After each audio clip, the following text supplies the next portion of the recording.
पोटासाठी नाचते मी परवा कुणाची या गाण्यावर थिरकणारी तमाशा सम्राज्ञी विठाबाई नारायणगावकर यांच्या जीवनावर ज्येष्ठ लेखक दिग्दर्शक लक्ष्मण उतेकर इठा हा चित्रपट प्रदर्शित करत आहेत.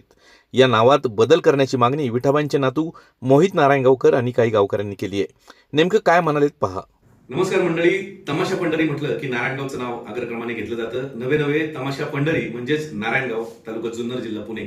आणि या गावाचं नाव ज्यांनी मोठं केलं किंवा ज्यांच्या नावाने गावाची ओळख होती असं म्हणणं वावगं ठरू नये अशा विठाबाई नारायणगावकर, ज्यांना राष्ट्रपती पारितोषिक एकदा नव्हे तर दोनदा मिळालं, त्यांचे नातू माझ्यासोबत आहेत, मोहित नारायणगावकर. आणि आपण त्यांच्याशी बातचीत करणार आहोत.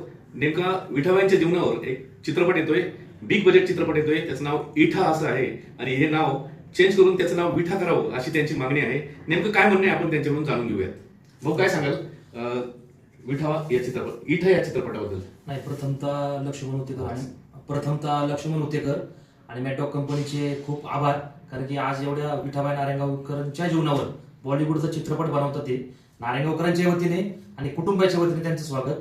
परंतु जे चित्रपटाला जे नाव दिले इठा, काय होतं, जे लोककलावंत होऊन गेले त्यांचं नाव आणि त्याच्या पुढे गावाचं नाव, तर त्या नावाला शोभा येते.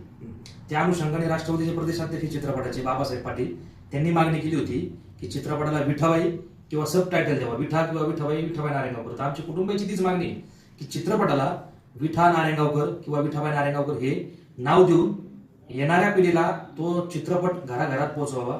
म्हणजे पूर्ण भारतात तो चित्रपट जाणार आहे. जवळजवळ 15 देशात तो चित्रपट प्रदर्शित केला जाणार आहे. विरोध वगैरे काय नाही, फक्त आमची एक कुटुंबाच्या वतीने त्यांना मागणी आहे की ते गावाचं नाव लागणं फार महत्वाचं आहे. कारण की गावाचं आणि विठाबाईंचं जुनं नातं फार दृढ आहे आणि कायम कुठेही गेले तरी ते विठाबाई नारायणगावकरच म्हणून ओळखायचे. त्याच्यामुळे विठाबाई नारायणगावकर नाव असावं. नक्कीच. परंतु काही दिवसांपूर्वी तुमची आत्या, मला वाटतं मंगला बनसोडे, त्यांनाही राष्ट्रपती पारितोषिक मिळालं होतं. त्या म्हटलं की आम्हाला विश्वासात न घेता चित्रपट प्रदर्शित केला तर आम्ही आडवं येऊ.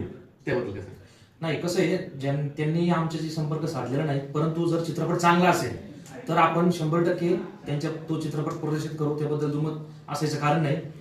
जे त्या चित्रपटाचे लाईन प्रोड्युसर आहे आनंद काळे सर म्हणून, त्यांच्याशी आमचं बोलणं झाले. ते म्हटले तुम्हाला भेटण्यासाठी येणार आहे, 2-3 तारखेपर्यंत आपण त्यांची वाट पाहू. नाही झालं तर पाहू मग गावकीचा सल्ला घेऊन पुढे काय करता येतं तसं. नक्कीच. ह्या चित्रपटामध्ये नेमकं काय कथा आहे तुम्हाला माहिती नाही? नाही, काहीच माहित नाही. जोपर्यंत चित्रपट आपल्याला दाखवत नाही कुटुंबियांना, तोपर्यंत काहीच नाही कळणार नेमकं काय केलं त्यांनी. म्हणजे तुमचं म्हणणं आहे की कुटुंबियांना दाखवा, तो आम्हाला पटला तर आम्ही पुढे त्याला विरोध नाही करणार. बरोबर ना? हो. मला एक सांगा, नेमकं आता विठाबाईचे तुम्ही अंग्या खांद्यावर खेळलेत, मांडीवर बसलेत, लहानपणीच्या काही गोष्टी आहेत, त्यांच्या काय आठवणी आहेत नेमक्या? म्हणजे काय सांगाल की विठाबाईंना एवढी प्रसिद्धी मिळाली किंवा त्यांचं एवढं नाव मोठं झालं? विठाबाई नारायणगावकर हे लोककलेचं चालतं बोलतं विद्यापीठ होतं. त्याचं कारण असं, मुळात तिच्या अंगातच लहानपणापासून कला होती. म्हणजे गायनाचे असेल, नृत्याचे असेल, लावणी करणं असेल, अभिनय करणं असेल. अगदी बॉलिवूडचे स्टार हिरो जे होते राज कपूर, त्यांना सुद्धा चित्रपटात ते गेले नाही. त्याचं कारण असं, ही महाराष्ट्राची लोककला आहे तमाशा, ही जगली पाहिजे. त्या लोककलेचे मागचे जे तमाशाचं कुटुंब आहे हे जगलं पाहिजे, हा त्यामुळेच येतो. आता आज तमाशा जो जिवंत आहे त्याला अनेक लोक तमाशातले दिग्गज लोक ते तर आहेतच आहे, पण त्याबरोबर विठाबाई नारायणगावकरचं फार मोठं योगदान आहे.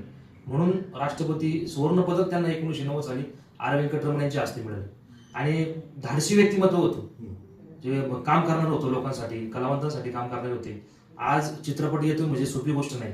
100 कोटीचा चित्रपट येतोय, नाही तो जर चांगला असेल निश्चितपणे आपण त्यांना सहकार्य करू. मग मला एक सांगा, तुम्हाला जेव्हा समजत होतं का की विठाबाईचा जेव्हा परफॉर्मन्स व्हायचा व्यासपीठावर किंवा स्टेजवर, तमाशा व्यासपीठावर, तर त्यावेळेस तुम्हाला काय आठवणी आहेत त्यांची? लय आठवणी. तुम्हाला सांगतो, आम्हाला ते तमाशाला घेऊन जायचे नंतर म्हणजे बऱ्यापैकी मला आठवते.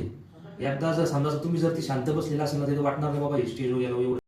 स्टेजवर एकदा गेलं ना का वादळच. म्हणजे ते तुला ढोलकी वाजली, हलकी वाजली, तुमटून वाजलं ना का तिला ते असं हेच व्हायचं बाबा, आता कधी नाचते मी, कधी गाणे जाते.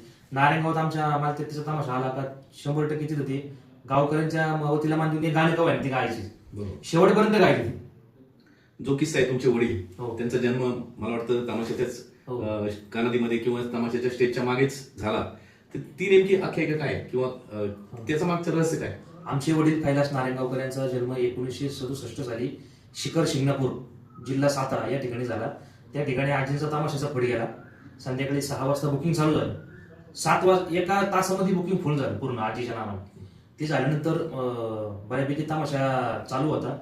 आणि आज जी आमची 9 महिन्याची गरोदर होती ते नाचता नाचता तिला कळायला लागले. तर आमची मोठी आत्या मंगला बनसुरे ते सुद्धा त्या क्षणाला ते होते. तिने सांगितलं माझ्या पोटात दुखते मंगल, तू पुढे जा.